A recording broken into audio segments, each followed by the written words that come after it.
What's going on, guys? My name is Trevor Craig, and as you can see right here is my 1992 Nissan 240 SX. So, a little bit about the car. The car is set since 2003, hasn't ran or actually has been legal since 2003. An older couple had it. It was originally a K24 5-speed car. Sadly, if y'all will come with me for a little bit, as you can see, the car has been auto-swapped.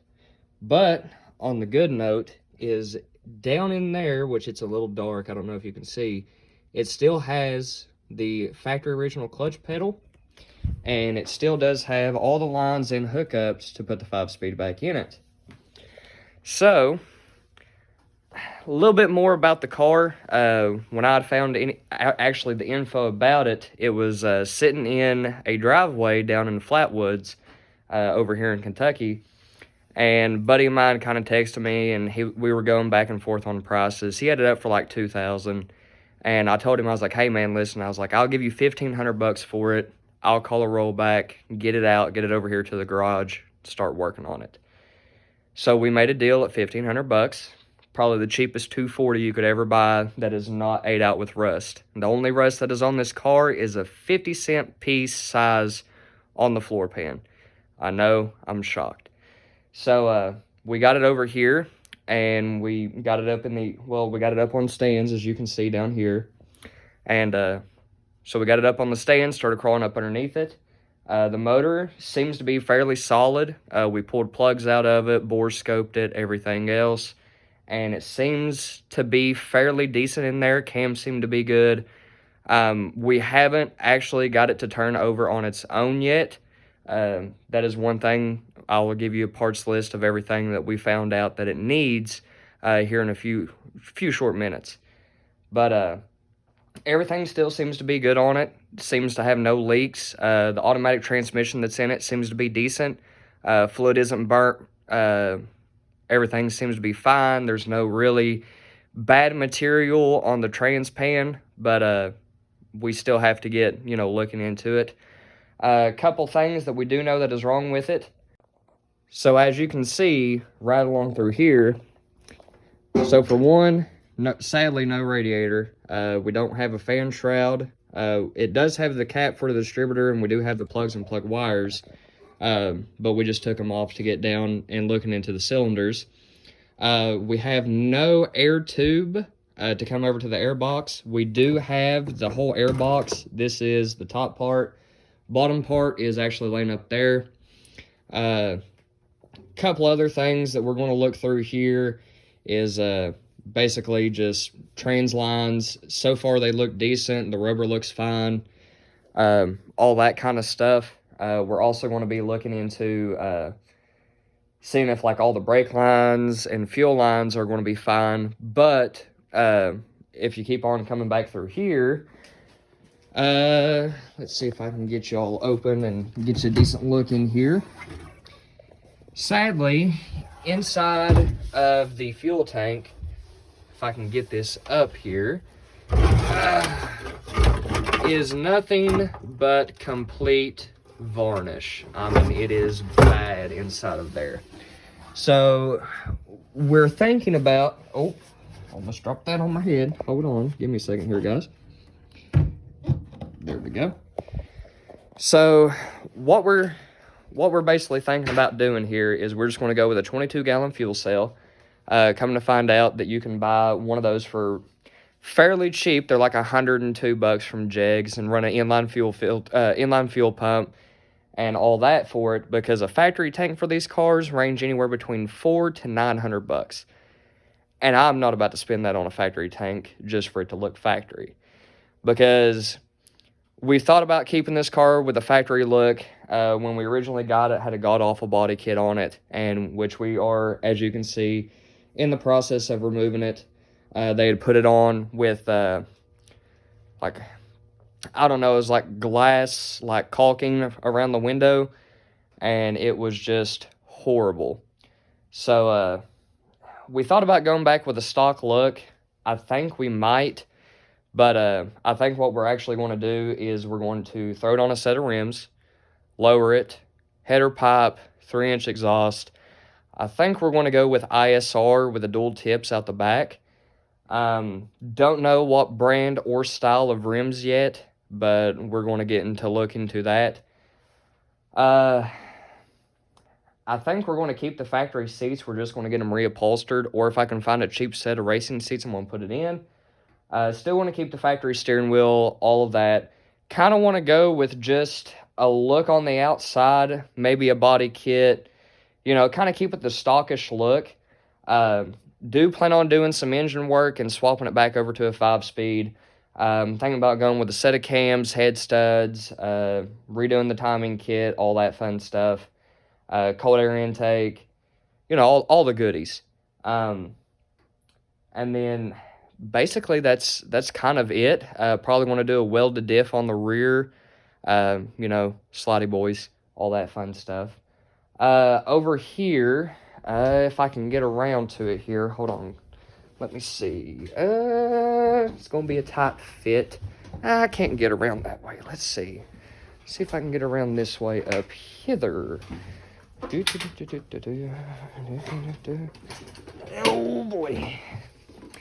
If you can see over here, we kind of do have a starting list of everything we need. Spark plugs, battery, throttle body cleaner, negative cable connector, oil filter, oil, fuses, 30 amp relay, fuel pump, air filter, spark plug, radiator hoses, trans fluids, wheel studs, because half of them are broke on the car, air intake, fuel tank, and pump assembly, which that is, when we were starting to look at it, we were like, okay, we can just buy a fuel tank for it, fuel pump assembly. Kind of had the mindset of the older Chevys. This is definitely not like an older Chevy. You cannot buy the whole assembly for about $300. The actual assembly is like, well, the whole assembly is, the tank and the fuel pump assembly. You know what I mean. Actually, everything all together with tank, fuel pump assembly, factory OEM for these cars is roughly like $1,200 to $1,300. And to me, that is very pricey for 240s. But with the price inflation of these cars nowadays, I kind of understand it. But like I said, we're going with the fuel cell and the inline fuel pump. So that's just kind of the route we're going to go down with it. Show you a little bit more of the car. As you can see, it had the god-awful body kit all the way down the side.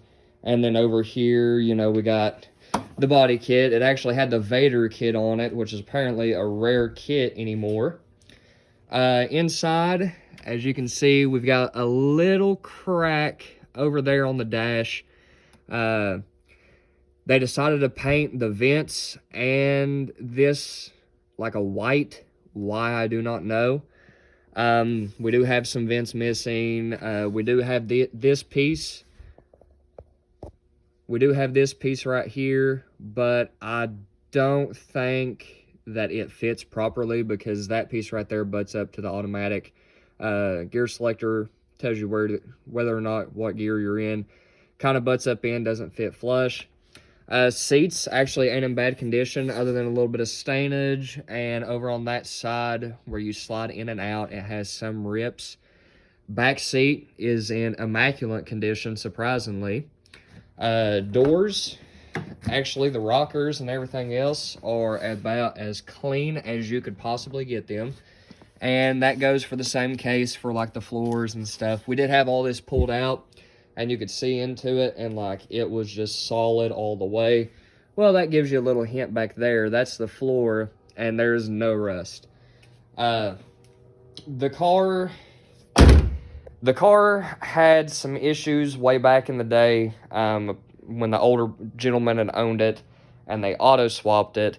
It was actually for the elderly lady that was going to be driving it, which I'm assuming was his wife. She couldn't drive a manual, but apparently she had loved this car so much that she wanted to be able to drive it. So he had taken it and said, hey, listen, I want to keep all the components in it just in case I ever want to put a 5-speed back into it. But I want it to have an automatic transmission. So they put the auto trans back into it, and, well, they put the auto trans into it, took the 5-speed out, and she drove it for probably around, I'd say maybe a year, and then it was parked because she had some medical issues, and then after that, it just kind of sat over in a field, because, you know, he didn't want to drive it because that was her car, and then he passed away, and then some people had bought the property, and when they bought the property, this one guy had bought it, which is the guy that I'd actually gotten the car off of, and basically that's how that went, and now it currently sits in the garage, waiting on these parts to come in, which Wednesday I'm going to getting a whole bunch of parts for this car to actually get started on it, because I do have a time span, at least a month is what I want to give before this thing is actually running and driving. Also, I forgot to mention the side glass is busted out over there. I have to order one of those and get one in. You can get one off of eBay. It's anywhere between $150 to $200, give or take. I guess just depends on which guy you find. So that's basically the plan. The actual plan for this car is get it on the ground, maybe a body kit, exhaust, engine work. You know, get it to where like a top spec 240. Like, I want this thing to have like the best look, the best sound, run great.